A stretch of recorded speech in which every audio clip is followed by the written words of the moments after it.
Maricar Sargan, Brigada FM.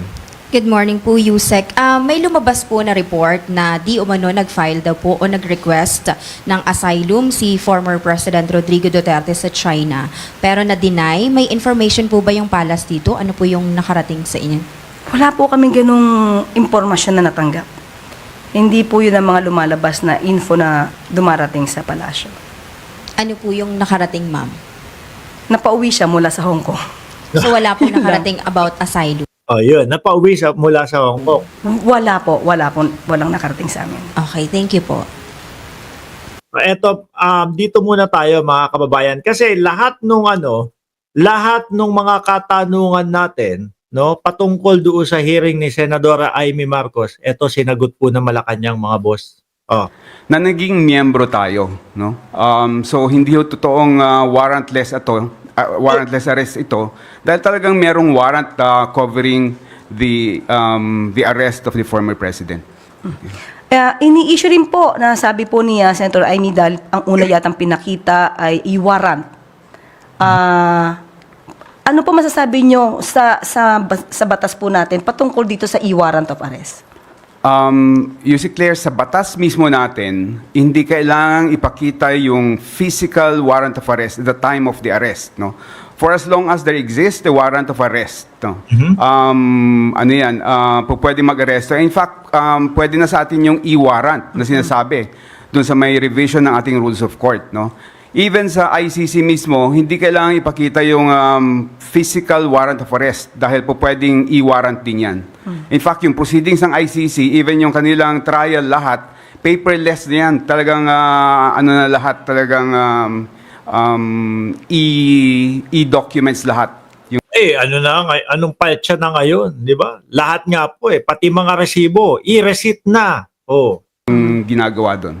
Pero kung napanood niyo po yung hearing kahapon, may pinakita po kasing video na sinasabi ni dating Pangulong Duterte na kasi may pinapakita sa kanya na warrant of arrest. Parang sinabi niya na, bakit niyo ipapakita sa akin yung papel na yan?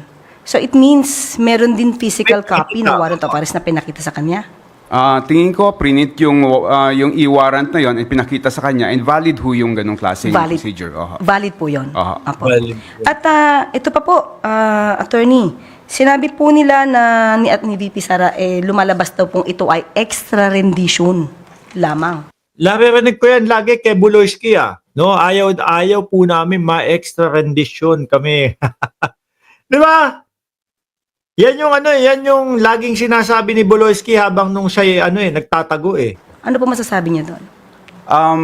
Yung extra rendition ay yung pag-aresto ng parang isang terorista na i-surrender sa isang country, no? Sa ibang country, hindi sa international court, no? Dito doon walang warrant of arrest yung extra rendition. Ito meron hong warrant of arrest issued by an international court and hindi ito country to country. So hindi ho extra rendition yung nangyari dito. At isa pa po, pinag-uusapan din. Ayan po isa-isang sinasagot po yung mga nangyari po doon sa hearing ni Senadora Amy Marcos na madami nga pong mga kapwa natin Pilipino G na G po na sila dati sumisigaw 12-0 kami, Mark, 12-0 kami. Ngayon mukhang ang sabi nila hindi na, no? Parehas ko na si Mark Ramos na na daw po, kumbaga hindi na nila iboboto lahat ng 12 na yon. Mamimili na lang sila ngayon. 'Di ba? Oh. Mamimili na lang sila. Sabi ko naman sa inyo, hindi lahat nung nandun ngayon okay. Yung isa si Tolentino, ako naniniwala ako kapag panalo nun, kung sakaling mananalo, babalik ho yun sa pagka-DDS. 'Di ba? Si Senadora Amy Marcos, tingnan mo. Talagang DDS na. Yung mga loyalista na talagang ang tagal na sumusuporta sa kanya o nagsasabi, iboboto kita, bumabaklas na din po na suporta. Sabi ni Ma'am Delia Rosario, 12-7 na lang ako, Boss Mark. 12 tas 7, di 19 po yung iboboto mo, Ma'am Delia. Ang dami niyan, lakpas po yan. Po, yung diffusion at saka po yung red notice. Ang sabi po kasi, ang natanggap po nila ay yung wanted person diffusion. So, Ano po, sa tingin niyo po, nakapag-comply po dahil hindi daw po red notice ang natanggap? Ano po yung masasabi niyo po doon? Para sa akin, Yusek Claire, yung Interpol actually is just an international coordinating organization. No? Hindi siya talagang yung may power to really have a warrant effected. No? Siya lang yung nagko-coordinate na para may bigay yung warrant of arrest na galing sa either isang country or isang international court and idadaan papunta dun sa may country na may custody ng suspect, no? So whether it's diffusion or ano yan, red notice yan, it doesn't matter kasi talagang kung yung red notice binibigay yan na shotgun sa lahat ng mga members ng Interpol, no? Yung diffusion usually country to country yan, no? Pero regardless of the terminology, coordinating agency lang, organization lang yung Interpol. Ang mahalaga is valid warrant of arrest yung binigay ng Interpol. Balido yung warrant of arrest. Kasi gusto nilang sabihin doon, warrantless arrest. No? Paulit-ulit sila doon, mga kababayan. Wala. Yeah, kaya po, madami nagsasabi, mga bossing, yung hearing daw po na naganap na ginanap, no? Pinangunahan ni Senadora Amy Marcos, mga bossing, aksaya lang daw ho ng pera ng taong bayan. At isa pa, sabi din ng mga DDS, kagaya nila Panelo, imposibleng mapabalik pa niyan si dating Pangulong Duterte. Late na yan, no? Madami pong naniniwala sa mga DDS. Show off na lang po ang ginagawa ni Senadora Amy Marcos para makuha ang boto ng mga DDS. Sa atin, no, regardless of how it gave it to us. So in other words, Attorney Butuyan, kapag ka wanted person diffusion at may nakalagay doon ng papatulong para arrestuin, kailangan pa rin po makipag-coordinate ang gobyerno natin sa Interpol? Pwede yung kailangan may pag-coordinate din dahil member tayo ng Interpol, no? Pero kagaya nga ho na sinabi ko, kung sinerve yan sa atin ng Interpol, ibig sabihin valid yung warrant of arrest na yan. No? And meron talaga tayong obligation na i-implement yung warrant of arrest na yan. Oh, meron talaga. Sorry, mga DDS. No? Sorry, Manang Amy. Nasira lang ho si Manang Amy.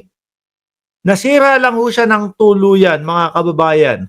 Doon sa mga natitirang suporta niya. No? Doon sa natitirang suporta niya dito sa sumusuporta sa gobyerno ng Pilipinas. Tuluyan niya lang pong, wag niyo na ako suportahan. No? DDS talaga ako eh. Kaso, wala ho. Pati po mga DDS halata yung kilos ni Manang Amy, mga boss. Pero din po kasi ni Senator Amy, kapag ka daw po hindi tayo nakipag-coordinate sa Interpol, ano po yung maaaring maging consequence nito? Pwede hong sa susunod na sila naman yung may kailangan, hindi naman tayo pagbibigyan, no, ng Interpol kung sakaling meron tayong request for extradition halimbawa or Correct. Yun po yung sinasabi na ano kayo, kabig na lang kayo ng kabig, wala kayong patulak. Pagka kayo merong hinihiling sa amin, pagka kayo may inuutos sa amin, hulihin si Tebes, umaano kami. Gumagalaw kami, kumikilos kami sa inyong hiling. Tapos kapag ito, kami na yung hihiling, wala, tablado kami sa inyo. Ganun na mangyayari ho dyan, mga bossing. Kaya nga po, simula pa lang sa umpisa, sinabi na po ng Department of Justice, kasama po si doon, ES Bersamin.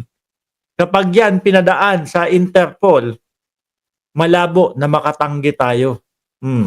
Implementation of a warrant ng ibang halimbawa ng citizen natin or any foreigner who commits a crime in the Philippines, and we request for the custody of that suspect or that accused, pwede tayong hindi pagbigyan because we violated our commitment sa Interpol.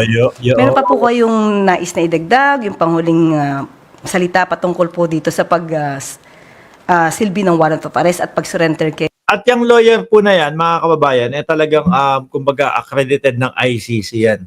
No? dating Pangulong Duterte sa ICC. Nakita naman ho natin yung nakita naman natin yung pag-serve ng warrant of arrest, no? Naka-video nga lahat yung mga pangyayari.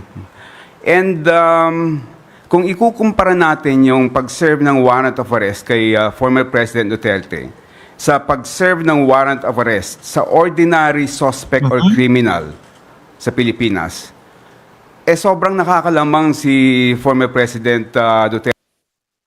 Kapag ka binasahan ho ng Miranda rights, yung mga ordinaryong citizen po kagaya natin, sampa na ho yan doon sa sasakyan ng pulis. No po, siguro pinakamatagal ng tatagal mga 20 minutos. Kaya dating Pangulong Duterte, umabot 12 oras nga daw ho oh. 'Di ba? Kaya niya nasasabing talagang nakakalamang ang dating Pangulo sa pag-serve ng warrant of arrest. Oh. Pag-serve ng warrant of arrest, no? Naka-video nga lahat yung mga pangyayari. And kung ikukumpara natin yung pag-serve ng warrant of arrest kay former President Duterte sa pag-serve ng warrant of arrest sa ordinary suspect or criminal sa Pilipinas, sobrang nakakalamang si former President Duterte. In fact, ang daming privileges that were extended to him, no, over and beyond what is required by law. So, sa substance, wala talagang walang na-violate and valid yung implementation ng warrant of arrest. Okay, maraming salamat, Atty. Butuyan. Salamat. Yun ang sinasabi din kasi ng mga DDS. Bakit ganun? Parang nagmamadali si Torre, parang atat na atat si Roque. Biruin mo, 12 oras na, mga kababayan, no? Na naghintayan sila. Anyway, eto, sige, pumunta na tayo doon sa sa hearing. Panoorin natin at mamayang gabi bibigyan natin ng reaksyon yung mga magaganap po diyan sa hearing, no?